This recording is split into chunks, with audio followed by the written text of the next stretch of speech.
नमस्कार, सुषमाज रेसिपीजमध्ये आज मी तुम्हाला मुख्य दोन साहित्य वापरून बिना भाजणीची मस्त बरेच दिवस कुरकुरीत राहणारी अशी चकलीची रेसिपी करून दाखवणार आहे। अगदी सोपी आणि पटकन होते ही रेसिपी। तर त्यासाठी मी इथे 3 वाट्या तांदळाचं पीठ घेतलेले आहे। त्याच वाटीने मोजून 1 वाटी मी इथे डाळवं किंवा ह्याला भाजकी डाळ किंवा आपण जो पोह्यांचा चिवडा वगैरे करतो त्यामध्ये जी डाळ वापरतो ती घेतलेली आहे 1 वाटी। आणि त्याच वाटीने मी अर्धी वाटी तेल घेतलेले आहे मोहन करण्यासाठी। तर इथे 1.5 चमचा लाल तिखट, चवीप्रमाणे मीठ, अर्धा चमचा ओवा, पाव चमच्यापेक्षा थोडं कमी हिंग, 1 चमचा धणा पावडर आणि 2 चमचे तीळ घेतलेले आहेत, अर्धा चमचा जिरं पावडर। तर सर्वात आधी आपल्याला हे जे डाळवं घेतलेले आहे हे मिक्सरला बारीक करून घ्यायचं आहे। तर बऱ्याच वेळेला कशी ही डाळ जी आणतो ती थोडीशी नरम वगैरे झालेली असते, तर नरम झाली असेल तर तुम्ही चेक करायची आणि थोडीशी गरम करून घ्यायची, म्हणजे चकली ही छान कुरकुरीतच राहते, नरम नाही पडत। तर सर्वात आधी आपण ही डाळ जी आहे ती मिक्सरला बारीक करून घेऊया। ही बघा डाळ वाटून घेतली आहे, आता मी ही चाळून घेणार आहे। इथे कसं थोडं कन्स्ट्रक्शनचं काम सुरू आहे ना, त्यामुळे आवाज येतोय, तर थोडं समजून घ्या। आता ही डाळ मी डाळीचं जे आपण पीठ करून घेतले हे चाळून घ्यायचंय। डाळीचं पीठ चाळून घेतली आहे, आता त्यामध्ये मी तांदळाचं पीठ घालते आणि आपण जे तेल घेतलं होतं ते कडकडीत गरम करून घ्यायचंय मोहन करण्यासाठी।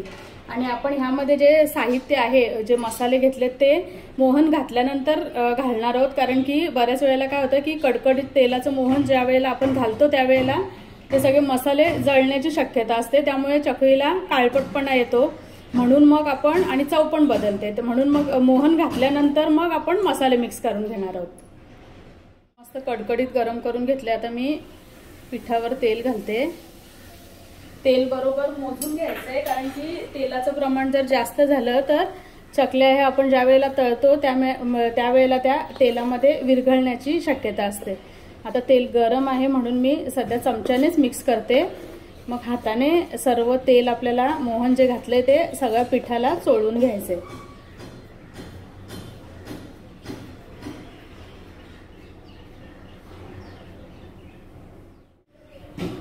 हातावर दोन्ही हातावर असं पीठ घेऊन असं चोळायचं, म्हणजे छान सगळ्या बाजूला ते तेल लागतं पिठाला।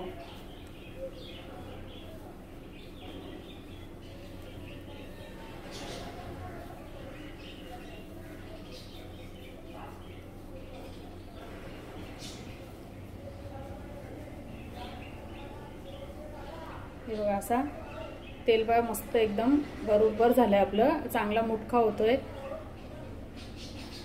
आता पाणी गरम करून घ्यायचं आणि लागेल तसं आपण पाणी ह्यामध्ये घालणार आहोत। तर आधी मी मसाले घालते आणि मग पीठ आपल्याला हे भिजवून घ्यायचंय गरम पाण्यामध्ये। यामध्ये आता मी सगळे मसाले घालते, तीळ,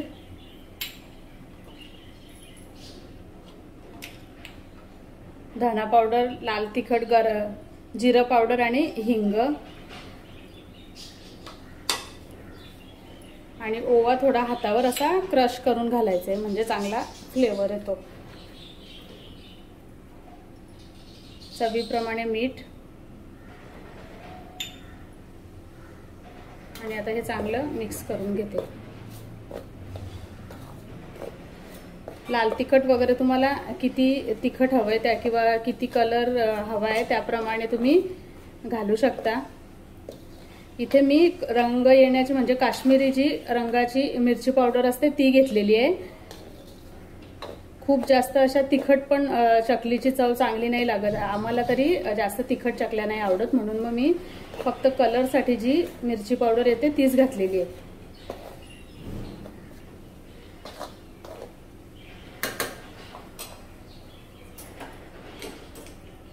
आता ह्यामध्ये लागेल तसं गरम पाणी घालायचंय आणि पीठ चांगलं भिजवून घ्यायचंय।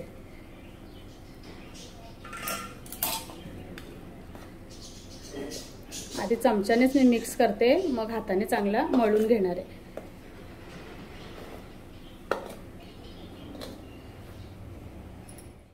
हे बघा लागेल तसं पाणी मी मिक्स करून असं थोडंसं आता हाताला सोसवते, इतपत हे कोमट झालेलं आहे। आता हे चांगलं मळून घ्यायचं. तर मला थोडंसं कोरडं वाटतंय तर मी अजून थोडंसं पाणी ह्यामध्ये मिक्स करते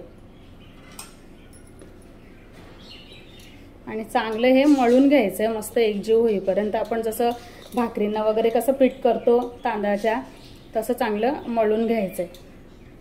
आता मी याचा गोळा करून घेते चांगला. खूप जास्त कडक पण नाही आणि खूप मऊही नाही, असं मीडियम असं आपल्याला पीठ तयार करून घ्यायचंय.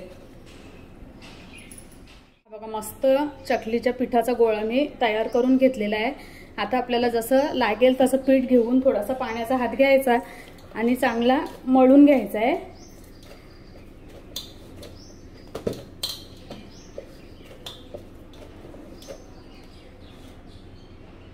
आता हा चकलीचा साचा घेतलेला आहे, याला तेलाचा हात लावून घ्यायचा आहे.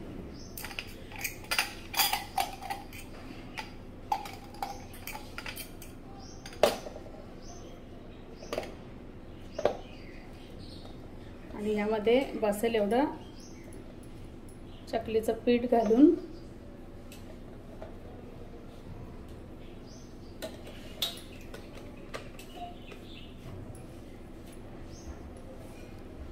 आता याच्या चकल्या करून घ्यायच्या आहेत. चला तर आता मी बघा चकलीचा आपण शेप देऊन घेऊया. तुम्हाला किती छोटी मोठी हवी आहे त्याप्रमाणे चकल्या बनवून घ्यायच्या आहेत. आता मी सर्व चकल्या अशा तयार करून घेते.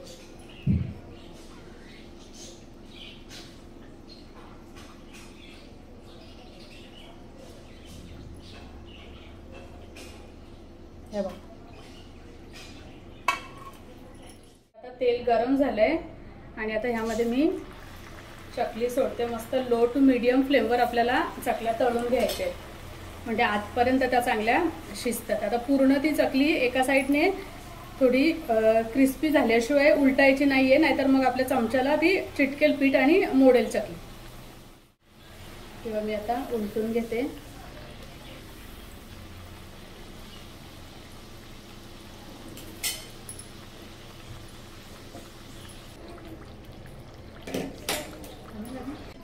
हे बघा बुडबुडे यायचे कमी झाले की समजायचं आपल्या चकल्या ह्या तळून झालेल्या आहेत. म्हणजे ज्या वेळेला आपण जेव्हा चकली तेलात सोडतो ते बुडबुडे आणि नंतरचे बुडबुडे थोडे लक्षात घ्यायचे आणि मग आपली ही चकली आतून पूर्ण शिजली आहे असं समजून चकली काढायची. आणि हे बघा किती मस्त काटे पण किती छान आले आहेत आणि बिलकुल तेलकटी नाहीये. ही आपली चकली आता तयार आहे. तर सर्व चकल्या मी अशा तयार करून घेते. किंवा मस्त आपल्या कुरकुरीत अशा चकल्या तयार आहेत. म्हणजे आपण जे प्रमाण घेतलं त्यामध्ये ह्या एवढ्या साऱ्या चकल्या तयार झालेल्या आहेत आणि एकदम कुरकुरीत आहेत. हे बघा एक तेलकट पण नाही आणि मी तुम्हाला एक मोडून दाखवते. हे बघा आवाज येत असेल, एकदम कुरकुरीत झालेल्या आहेत ह्या चकल्या. तर मंडळी कशी वाटली तुम्हाला ही बिना भाजणीची चकलीची रेसिपी? अगदी 2 साहित्यामध्ये तयार करून दाखवली आहे. तुम्ही अशी चकली करून ठेवून मुलांना मधल्या वेळेला भुकेला वगैरे देऊ शकता किंवा टिफिनसाठी ही चकली तुम्ही देऊ शकता. कशी वाटली तुम्हाला ही रेसिपी नक्की कमेंटमध्ये कळवा आणि चॅनलवरती नवीन असाल तर प्लीज सबस्क्राईब करा, बेल आयकॉन दाबा, रेसिपीला जास्तीत जास्त लाईक करा, शेअर करा. धन्यवाद.